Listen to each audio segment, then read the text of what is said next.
Welcome. You're listening to the Malcontent News Russia-Ukraine War podcast, the show that cuts through the fog of war and updates you about the ongoing conflict in Ukraine. Don't forget to like, comment, and subscribe on Apple Podcasts, Spotify, and Google Podcasts.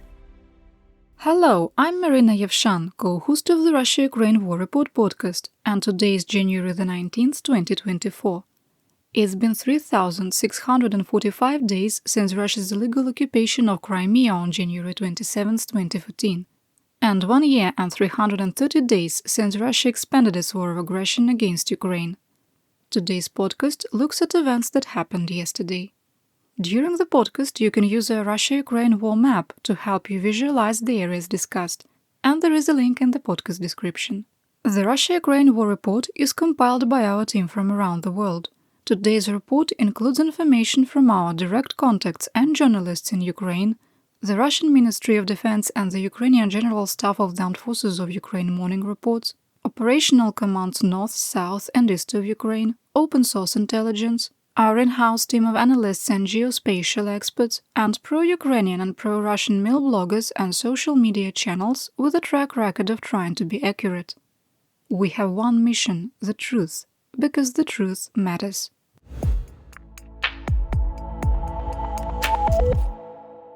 Let's start with the daily assessment. There are some changes from yesterday. 1. Our assessment that Russia would launch a large-scale missile attack against Ukraine's civilian and civilian infrastructure in the immediate future was inaccurate. Russian activity in the last 24 hours suggests there are missile inventory and intelligence, surveillance and reconnaissance issues. 2. We maintain it is unlikely that the United States will provide additional military or financial aid to Ukraine in 2024. 3. The continued impasse in the United States Congress to provide additional military aid to Ukraine and the passive response to Russian kinetic and hybrid aggression is contributing to Russia's expanding axis with North Korea and Iran and global hybrid warfare. 4. We maintain the armed forces of Ukraine are facing critical ammunition shortages that are directly impacting the ability to maintain existing defensive lines. 5. We maintain that Ukrainian forces no longer have the combat potential to engage in any offensive operations, and Russian troops are capable of additional tactical success and achieving limited operational goals. 6. The reduction in Ukrainian combat potential is a direct result of blocked aid from the United States and the European Union.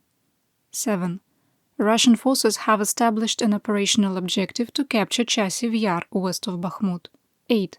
Russian commanders have put mission objectives over all other considerations and are committed to capturing the Avdiivka salient regardless of the cost, and are maintaining a force of at least 40,000 troops. 9. We maintain that combat that closely resembles World War I trench warfare versus 21st century combined arms maneuver warfare will continue through meteorological winter, which ends on February the 29th. 10.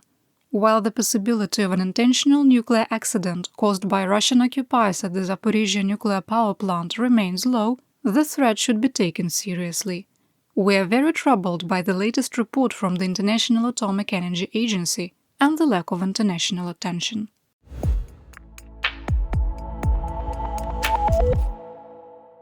We begin in Kharkiv and Luhansk in the Kupiansk Area of Operation or AO in Kharkiv Oblast. Russian forces increased their activity, including launching multiple attacks in the direction of Sinkivka without success. A geolocated video showed Ukrainian drone operators attacking 4 Russian infantry fighting vehicles on the southern edge of Persotravneve, destroying an entire platoon. We'll link to the video and other pictures and resources mentioned in today's podcast in our daily situation report. There is more information in the podcast description, and we offer a 7-day free subscription trial. The General Staff of the Armed Forces of Ukraine, or GSAFU, reported that Russian troops supported by the Aerospace Forces, or VKS, attempted to advance on Ivanivka, Kislivka and Tabaivka. Ukrainian sources reported that Russian troops were able to advance east of Tabaivka, but there is no visual evidence. In the Svatovo AO of Luhansk Oblast, a Russian attack in the direction of Berestovo, Kharkiv, was repulsed. Northwest of Crimea in Luhansk Oblast, Russian attacks in the direction of Makiivka continued, but at a lower operational tempo. Fighting continued east of Terny and Yampolivka near the Luhansk-Donetsk Oblast administrative border. The Russian Ministry of Defense, or Armored, reported fighting in the area of Dubrova, and GSAFU reported that Ukrainian positions near the village were shelled. Significant positional fighting was ongoing in the Serebryansky woods. In the Lysychanskoye, fighting continued east of Bilohorivka, with Ukrainian forces under significant pressure. In occupied Luhansk, former private military company, or PMC, Wagner Group mercenaries claim they broke up a drug trafficking ring. There are more details in the Russian Mobiks, Mobilization and Mir section. Writing about the incident, Russian mercenary mill blogger Romanov Light provided insight into life in the so-called Luhansk People's Republic, or LNR, stating, quote, "The LNR is famous for its wild territory and lawlessness. We also know that peacetime procedural norms do not always work in war zones. No, Luhansk wasn't famous for being a wild, lawless territory before 2014, when Russian Mir arrived."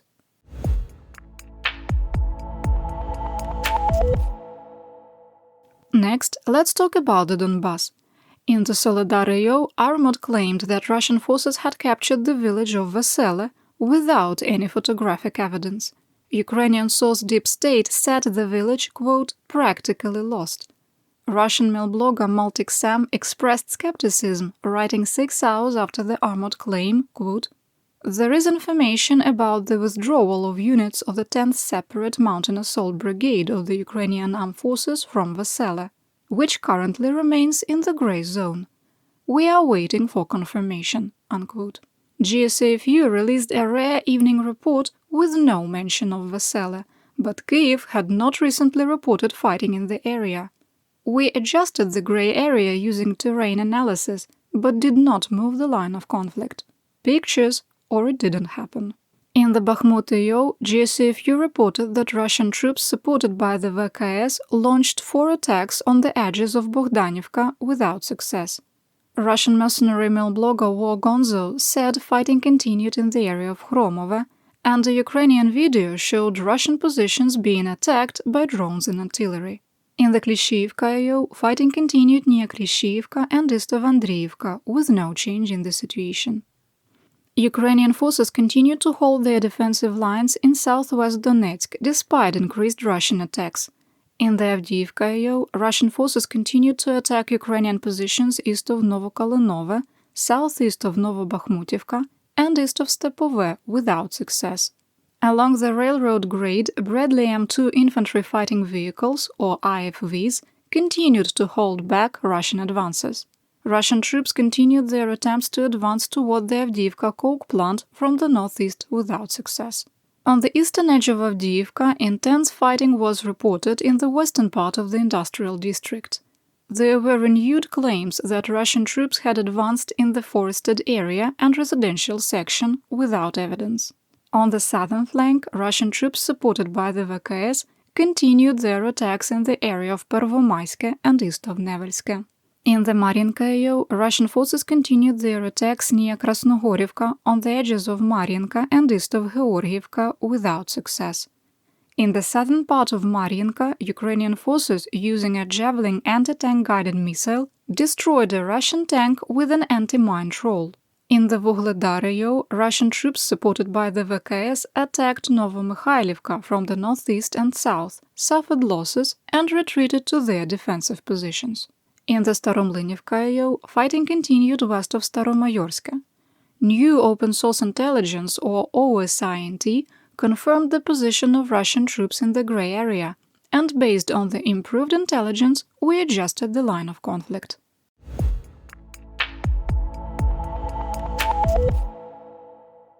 In Zaporizhzhia, positional fighting continued in the Orikhiv-AO. Russian troops tried to improve their positions west of Novopokrovka, Verbove, and Robotine. A geolocated video confirmed an earlier report by Russian mercenary mill blogger Semyon Pegov of a Ukrainian advance to the northern edge of Novoprokopivka. Based on the new OSINT, we moved the line of conflict south of Robotine. The VKS carried out 6 airstrikes on Orikhiv, striking administrative buildings, warehouses, and a high-rise. less than 20% of the pre-war population still lives in the settlement due to almost 2 years of constant attacks.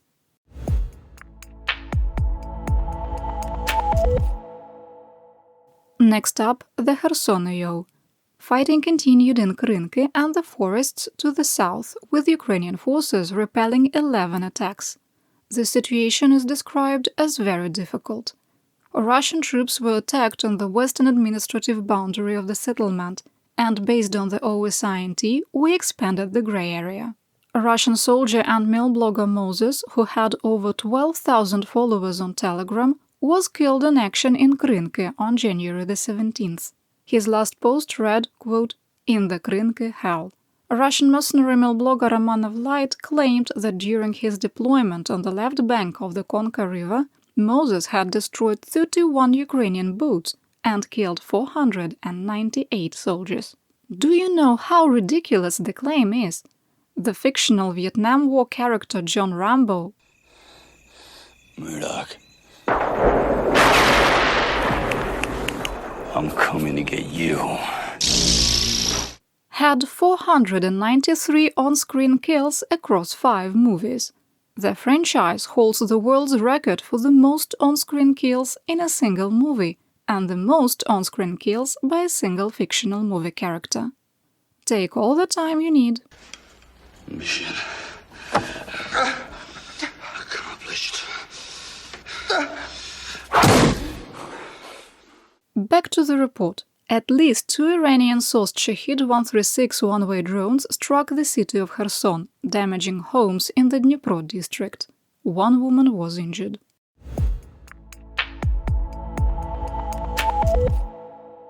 It remains active in the Black Sea, occupied Crimea, Mykolaiv and Odesa. The Russian Black Sea Fleet has 11 vessels on patrol, including 2 missile carriers capable of launching up to 16-caliber cruise missiles. Significant surveillance activity by Russian drones continued despite unfavorable weather conditions.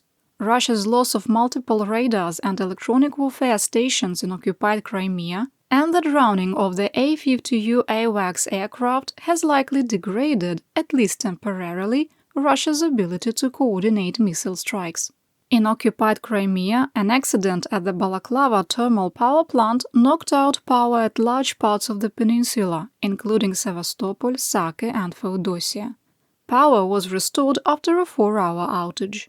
The Crimean Tatar insurgent group Atesh reported a Stenka-class Project 205P anti-submarine coastal boat that used to belong to the Ukrainian Navy sank at its mooring in Sevastopol.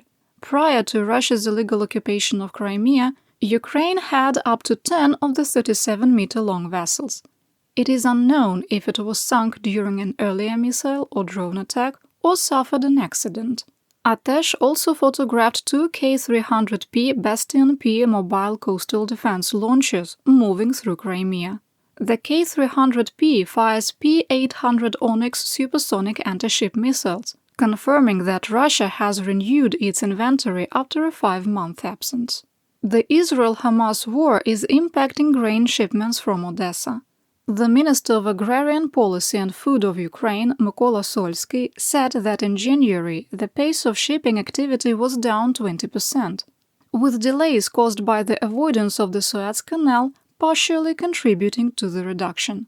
Ukrainian grain that transits the Red Sea is shipped to East African nations, including United Nations-led humanitarian aid programs, and China, Ukraine's largest export grain customer.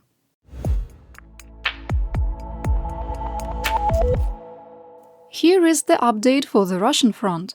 In Kaliningrad, Russian readiness drills involving Tobol electronic warfare systems disrupted GPS signals in northern and central Poland and southern Sweden. This is the second time in less than a month Russia has jammed GPS reception in Eastern Europe.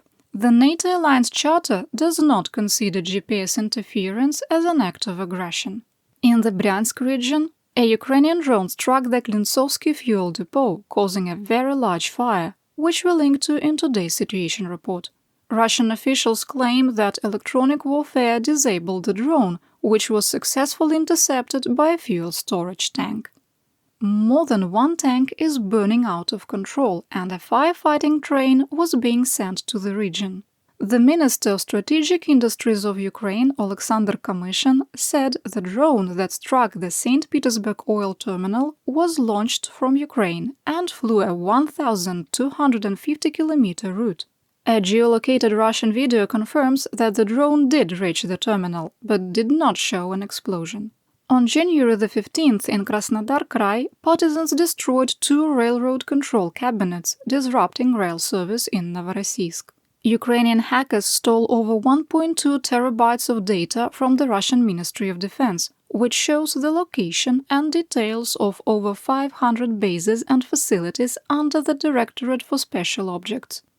After retrieving the data, they disabled 7 servers and over 150 desktop computers. You're listening to the Malcontent News Russia-Ukraine War Podcast. Our team of journalists, researchers, and analysts is funded by readers, listeners, and viewers just like you. To support independent journalism, please consider becoming a patron. You can find us on patreon.com/malcontentnews.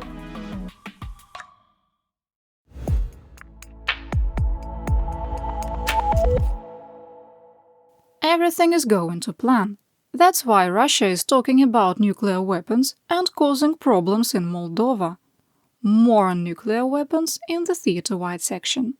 The Joint Control Commission, or JCC, delegation of Moldova, demanded an investigation into Russian military exercises held by Russian forces in the breakaway Republic of Transnistria. The JCC is run by Russia, Transnistria, and Moldova to regulate the demilitarized zone between Free Moldova and occupied Transnistria. On December the 22nd, Russian peacekeeping forces conducting exercises along the edge of the DMZ using weapons and equipment that were not previously declared. During the drill, Russian forces used simulated gunfire and conducted the exercise in violation of the JCC operating agreement, scaring Moldovan citizens. In December and January, OSCE monitors were barred from crossing the DMZ, even though representatives had notified Transnistrian officials in advance. Since 1992, Russia has maintained a 1,500 to 2,000 force called the Operational Group of Russian Forces.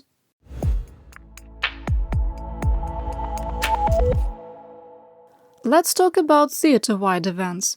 During a press conference, the Foreign Minister of Russia, Sergei Lavrov, blamed the West for creating nuclear tensions during a press conference. Quote, "All they ever say is that Putin threatens to use a nuclear bomb, although nothing like that has ever been said. Unlike the Europeans and Americans, the Germans themselves said Putin must know that we also have nuclear weapons." Wow. Moving to a fact check. Is it true? No. Russian President Vlad the Impaler Putin has threatened to use nuclear weapons. On April the 27th, 2022, Putin said Russia would, quote, "respond to any combative military provocation from outside of Ukraine with prompt preemptive action possible only with Russia's unique arsenal of nuclear weapons." Unquote. On January the 23rd, 2023, the Bulletin of the Atomic Scientists adjusted the doomsday clock in part because of, quote, "President Vladimir Putin's thinly veiled threat to deploy nuclear weapons." And on April the 24th, 2022, Lavrov himself said, quote, "Further support of Ukraine could cause tensions, which could potentially lead to a World War III scenario involving Russia's full arsenal of weapons." Unquote. On January the 18th, Russia launched 127 discrete ground attacks and 81 airstrikes, signaling that a new offensive phase had started. Currently, it appears to be another wide-scale attack across almost every AO, trying to find weaknesses. The debris of a SSN-3 Shadok turbine-powered anti-ship subsonic cruise missile that was shot down was found by Ukrainian forces. The first-generation P-5 missile entered service in 1959, with the upgraded P-6 introduced in 1962. The missiles can be launched from a ZIL-135KM 8-wheel transporter and director launch vehicle, also introduced in 1962, and is part of the 4K-44 Redut Coastal Defense Complex. It's old. The Secretary of the National Security and Defense Council of Ukraine, Oleksiy Danilov, said that Ukraine was one of the top 3 drone producers in the world and that, quote, "Our partners are contacting us and studying the equipment produced by our private companies."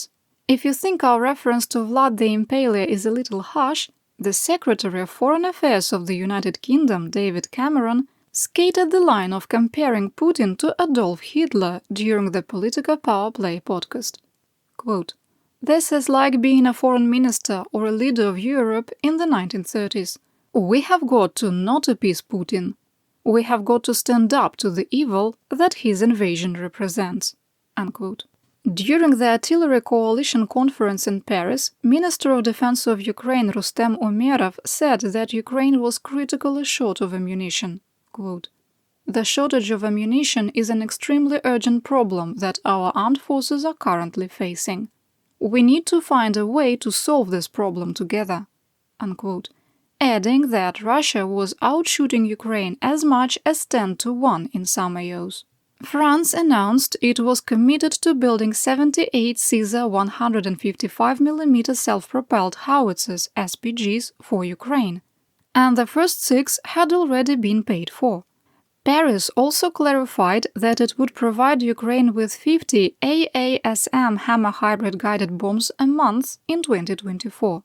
The AASM is between an aerial bomb, glide bomb and rocket, with a published range of 70 km and a circular error probability of 10 meters. The United States Congress passed a clean bill continuing resolution to fund parts of the US government through March the 1st and other departments through March the 8th. The measure maintains funding at the 2023 level and did not include immigration reform, military aid for Ukraine, Israel, Taiwan or the Philippines, or humanitarian aid for Palestinians. Congress ended the weekly session a day early due to a snowstorm. Experts pointed out that President Biden still has over $4 billion in 2023 President Drawdown Authority funds that he could use to send more weapons to Ukraine. The White House has been reluctant to take this route because the Pentagon is insisting it is 100% sure that there will be funds from Congress to restock US stockpiles.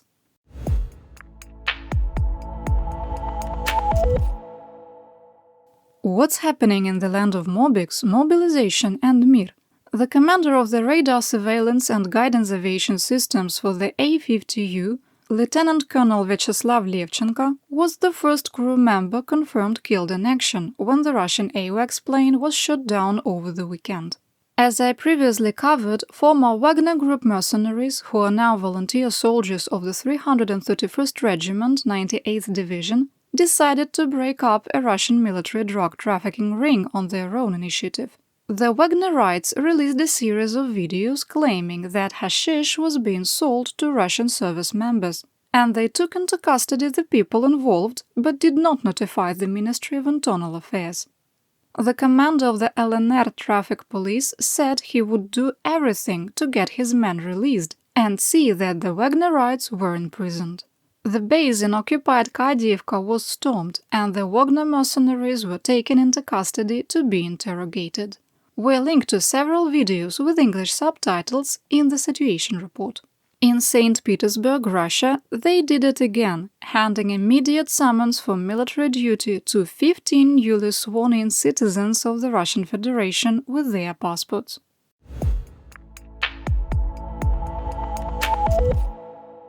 President Vlad the Impaler Putin continues his purge of political enemies. Lavrov wasn't done saying absurd things while staring into a camera. Today, he declared, quote, "The special military operation has helped to purge people who, in general, did not feel that they belonged to Russian history and Russian culture." Unquote. A Moscow court has requested that our favorite FSB colonel, convicted war criminal, failed Mobik, former Little Green Man, angry patriot, and special guest of the Lefortovo prison, Igor Strelkov-Girkin, be sentenced to 4 years and 11 months in prison for extremism, the maximum sentence. In a secret trial, the court determined that one of his posts on Telegram did not meet the legal requirements for extremism, while a second one did. The final sentence will be announced on January the 25th if Strelkov doesn't fall out of window first. Human rights activist Gregory Winter was sentenced to 3 years in prison for violating Russia's so-called Don't Say War laws for spreading fake news. In March 2022, he reposted a news story about the Mariupol drama theater bombing, and in April 2022, he left a comment on a social media post about Bucha massacre. Speaking at his sentencing, Winter, who is insulin-dependent, asked to be euthanized because Russia does not provide insulin to prisoners. Quote, "Real imprisonment for me actually means execution, and public execution associated with long-term suffering and painful death. This is not just 1937, this is perverted pathological sadism for which the Federal Penitentiary Service of the Russian Federation is now known throughout the world." Winter's reference to 1937 is the year that Joseph Stalin tightened a mass purge in the Soviet Union. The Ministry of Culture of Russia, through a decree signed by President Putin, declared that federal theaters must have live performances that adhere to, quote, "traditional spiritual and moral values." Secretary Cameron's 1930s Germany comparison was on the mark, with the guidelines requiring performances to focus on patriotism, service to the fatherland, strong family, priority of the spiritual over the material, collectivism, and honoring historical memory. I have a great idea for a Russian play that focuses on patriotism, fatherland, and historical memory. They could do a production called the Molotov-Ribbentrop Follies, showing how Stalin and Hitler jointly invaded Poland in September 1939, starting World War II in Europe. And that's what we know. Your support of my home, Ukraine, helps us make history and protect the future for all. You've been listening to the Malcontent News Russia-Ukraine War podcast. To help keep us independent, please consider providing financial support by becoming a patron. Want on-demand news in your hand? Download the Google News app and make Malcontent News one of your favorites to receive breaking news updates. Thank you for listening.